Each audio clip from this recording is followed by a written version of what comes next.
Hoje contaremos a história de Abimeleque, que se encontra no livro de Juízes, capítulo 9. Que a palavra de Deus chegue aos nossos corações como uma fonte de inspiração para nossas vidas.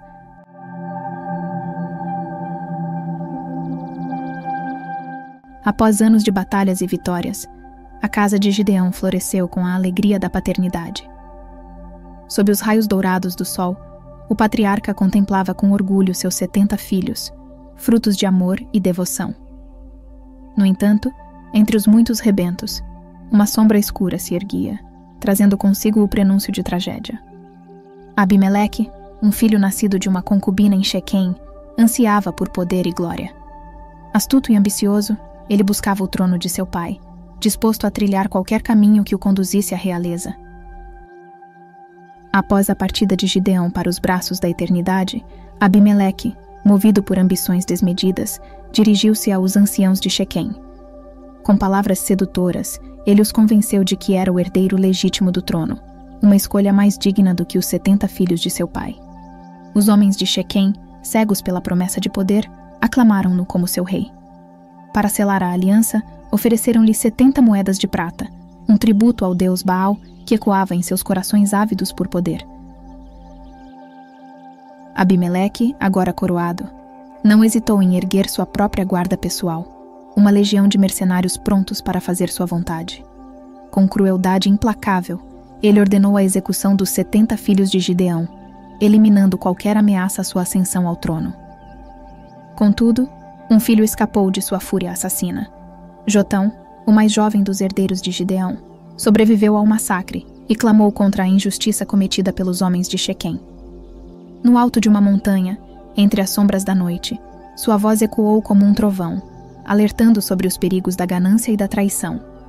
Enquanto Shequém celebrava a coroação de Abimeleque com banquetes e festividades, a voz de Jotão ressoava como um eco sombrio, advertindo sobre as consequências nefastas da escolha feita pelos homens. A disputa pelo trono de Israel havia começado, mergulhando a terra sagrada em uma espiral de intriga e violência.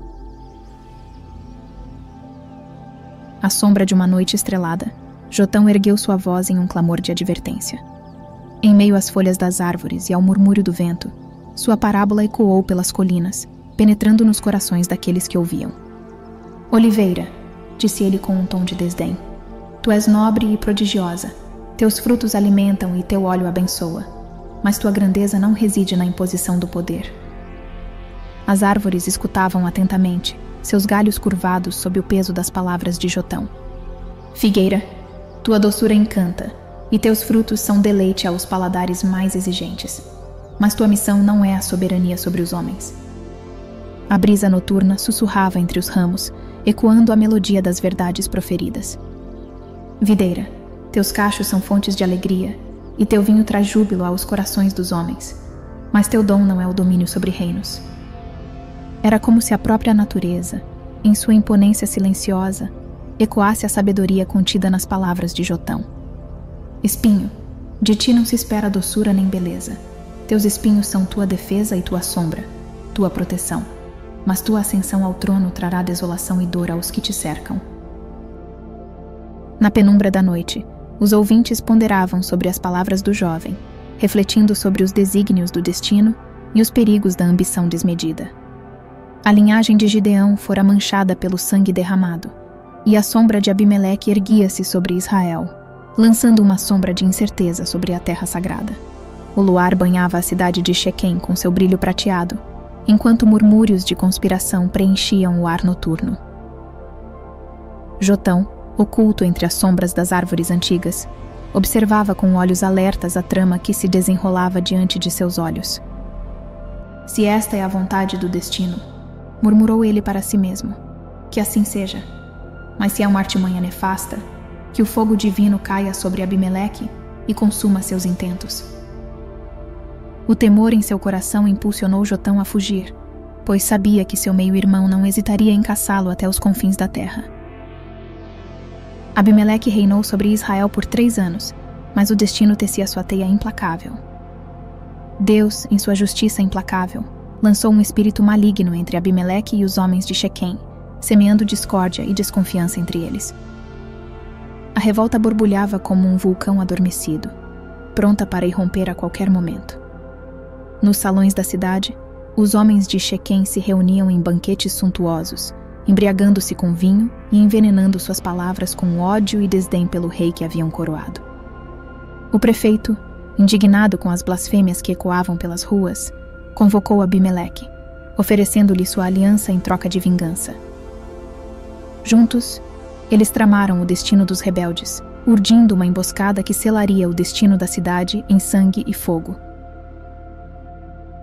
Na aurora daquela manhã fatídica, enquanto o sol espreitava timidamente por detrás das montanhas distantes, Abimeleque, envolto pela escuridão da noite anterior, urdia seu plano ardiloso com a precisão de um general experiente. Seus homens, sombras silenciosas entre as árvores, aguardavam o sinal para avançar. No portão da cidade, um dos homens de Shequem, vigilante ao lado do prefeito, perscrutava o horizonte com olhos atentos. Um movimento fugaz capturou sua atenção, despertando uma chama de alarme em seu coração. Veja, o que é aquilo? São homens vindo nos atacar? Indagou ele, apontando para a distância. O prefeito, observando as sombras se contorcendo nas encostas da montanha, tentou acalmar os temores crescentes. Não, meu amigo. Apenas sombras dançando ao sabor do vento matinal, respondeu ele, tentando dissipar o medo que se insinuava. Mas logo a ilusão se desfez. Um rugido de guerra ecoou pelos campos, anunciando a investida iminente. O homem, tomado pelo pânico, correu de volta para a segurança dos muros da cidade, clamando em desespero. Estamos sob ataque. Os inimigos estão entre nós. A batalha se estendeu por dias intermináveis, um turbilhão de violência que devorava vidas e esperanças. Finalmente, a cidade caiu, consumida pelas chamas da vingança de Abimeleque. Os sobreviventes, encurralados como ratos acuados, buscaram refúgio em uma torre imponente, erguida como um último bastião de resistência. Mas o destino tinha outros planos. Abimeleque e seus guerreiros, como fantasmas envoltos em mantos de fogo, cercaram a torre. Galhos retorcidos foram empilhados ao seu redor, transformando-a em uma pira funerária que devoraria a vida de mais de 1000 homens e mulheres naquele dia fatídico. A maldição de Jotão, como uma sombra sinistra, pairava sobre os destroços fumegantes da cidade de Shequem, testemunha silenciosa da carnificina desencadeada pela ambição desmedida e pelo ódio cego. Abimeleque, imbuído pelo fervor da conquista, observava com olhos ávidos os destroços fumegantes da cidade que um dia desafiara seu domínio. O sol, agora alto no céu, lançava seus raios dourados sobre as ruínas calcinadas, destacando a desolação que reinava ali. Com um gesto impiedoso, ele ordenou que seus homens espalhassem o sal sobre os escombros, como um sinal de sua ira e uma sentença final sobre aquele lugar outrora próspero. O sal, antigo símbolo de esterilidade e desolação, agora selava o destino da cidade rebelde, assegurando que nada ali florescesse novamente. Mas a fúria de Abimeleque não conhecia limites. Como uma tempestade impiedosa, ele avançou para outra cidade insubmissa, determinado a esmagar toda resistência que ousasse desafiar seu domínio. Novamente, os habitantes buscaram refúgio em uma torre, erguida como uma sentinela solitária em meio ao caos da batalha iminente. Abimeleque, armado com o fogo da vingança, e seus guerreiros, como sombras dançantes entre as chamas, carregavam o combustível da destruição, determinados a reduzir a torre a cinzas. Enquanto se preparavam para lançar o fogo que consumiria a fortaleza, uma mulher, do alto da torre, observava com olhos ardilosos o líder inimigo.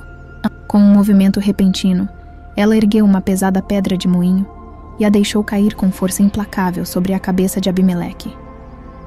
O estrondo da pedra quebrando-se contra sua cabeça ecoou pelo campo de batalha, e o líder caiu de joelhos, envolto pela escuridão crescente de sua derrota iminente.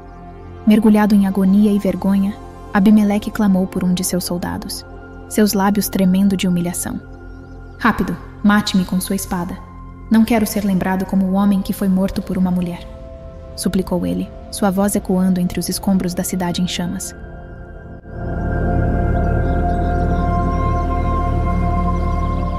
Esta é a quinta parte de uma série de 13, onde contaremos a história bíblica dos juízes de Israel. Continue conosco para não perder os próximos capítulos dessa história tão importante para todos nós. Se você ainda não é inscrito em nosso canal, clique no botão de inscrição e faça parte da nossa comunidade. Não se esqueça também de comentar, deixar o like e clicar no sininho de notificações. A sua presença e participação aqui é muito importante para nós.